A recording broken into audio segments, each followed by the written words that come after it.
Hello, dear friends. Welcome back to my English Flex. Today we will complete our lesson about the uses of the modal verbs. Today we are to talk about modals for prohibition. I have two modal verbs that are used to express prohibition, or that something is not allowed or not permitted. What are they? They are both can't and mustn't. So we use can't and mustn't to show that something is prohibited, not allowed. So they are equal in meaning to some phrases, or we can say some sentences like it is prohibited, it is not allowed, it is not permitted, it is impossible, or it is banned. Something is not allowed, is not permitted, is prohibited, is impossible to do. We can use both can't or mustn't to express the idea. Are they different? They are similar to somewhat, but they are different also to somewhat. We are going to know what is the difference between both in the following few minutes. So follow me and try to concentrate well.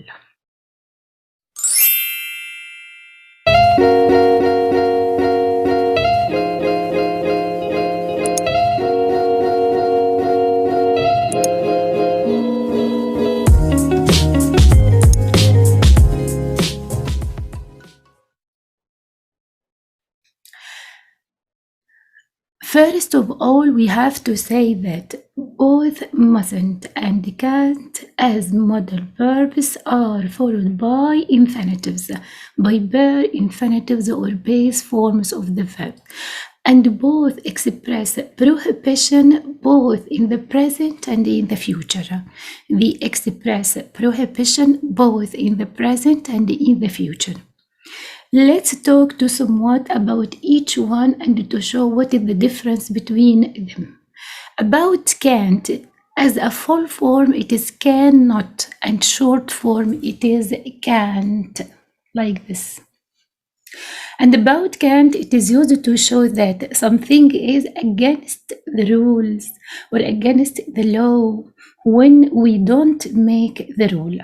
If we don't make the rule, it is against the rule, it is against the law, it is not allowed by the law or by the rules inside a place. Like when I say, for example, this sign says you can't park here. You can't park here, so it is not allowed to park here.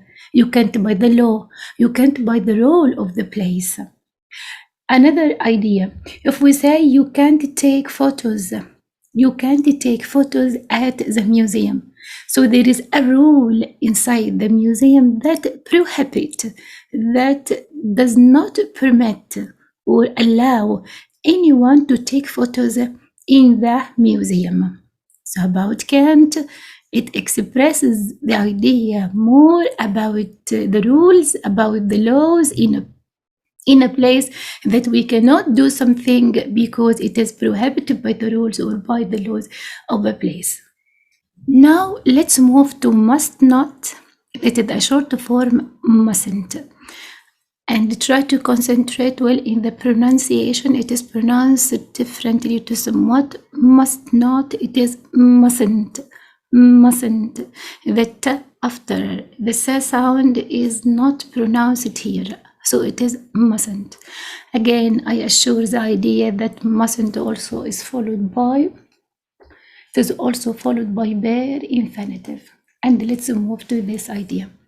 All the time we say mustn't, and we use can't also, but mustn't is different. How? In two ways. We can say that we use mustn't in two different ways. Number one, it shows the can't, that it expresses also an idea that it is against the law or against the rule of a place if you do it or if we do it.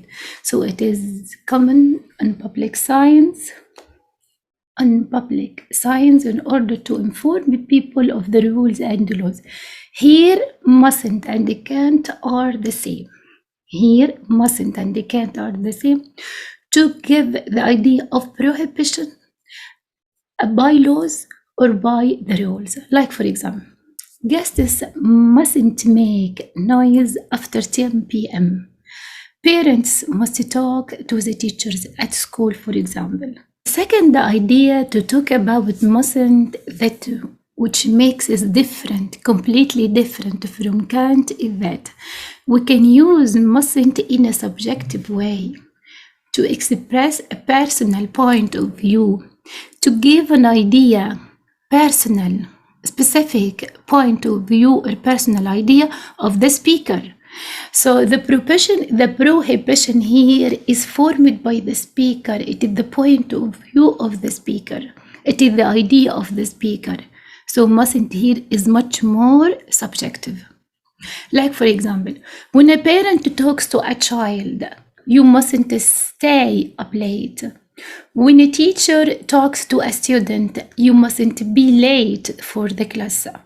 When I talk to myself, I give myself some sort of strong advice or some sort of prohibition that I have to do, that you mustn't forget I mustn't forget my keys. I mustn't eat too much. I mustn't play loud music or listen to loud music.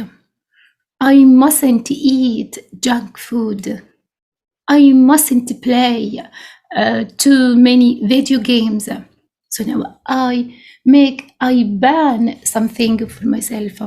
I prohibit myself from doing something. And here, why do we say that mustn't is much more subjective and expresses the point of view of the speaker? If we want to make the prohibition much more stronger, we can use must never. Instead of not, we add never after must. Like what? Like if we say you must never walk on railway line. You must never walk on the grass. You must never pick up the flowers like that in a garden or in a park. So I can give you the whole idea in brief, that we use can't and mustn't in order to express that an idea is prohibited or banned or not allowed, or you can never do. But here we can use can't, as I said, we can use can't and never. But what is the difference between both? Both agree on one idea, that they give prohibition or give ideas about the rules or the laws of a place. And they are different in one way, that mustn't only, not can't, can be used in a subjective way, can be used to give a personal point of view. This is the main difference between both. And finally, we can say that can't is much more colloquial. That's to say, it is informal than mustn't. Okay, now we come to the end of our explanation, but there is still something we will do. So wait for just a moment. Now, my friends, we are to take a very short test about our idea of prohibition, about the use of can't and mustn't in particular. I will give you some sentences, some questions with the choices. I will help you, and you will find the link of the test in the description of the video, so you can do it anytime you want. Number one, the sign says, please keep off the grass. It means that dash walk on the grass. You must walk, you can walk, or you mustn't or can't. Do you have one option or more than one option here? It is not allowed to do. So you can, you must, you mustn't, you can't. Try to think about it. What can we use here? This is the rule. This is the law of the place. So we can use two options, not one, that are excellent, mustn't and or can't. Another question. This sign means you dash turn right. Look at the sign. You must turn right or you mustn't turn right. Try to think about it. This is the rule also. So you mustn't turn right. Excellent. Another question. You park your car on the pavement. Pavements are only for the walkers, for people. So you must or you mustn't. It is not allowed again. The sign says that. So you mustn't. Excellent. Another question. You take your bike inside the school building. You take your look at the sign. It is prohibited or it is allowed. It is prohibited or banned. So you must or can't. You can't. Excellent. Another question. Guests stay for a period longer than 4 nights. Look at this sentence. They must stay or they can't stay. Of course, they can't. This is a rule maybe in a hospital. Another one. You play loud music at night. You can't play or you must play. Look at the image. They are annoyed. So you must or you can't. It is banned to do. It is not allowed to do. This is annoying to be done. So you can't. Excellent. This is the end of our video. I hope you enjoy your time with me. If you like my video, please like the video, subscribe to my channel, and try to share it. Thanks for now and see you soon.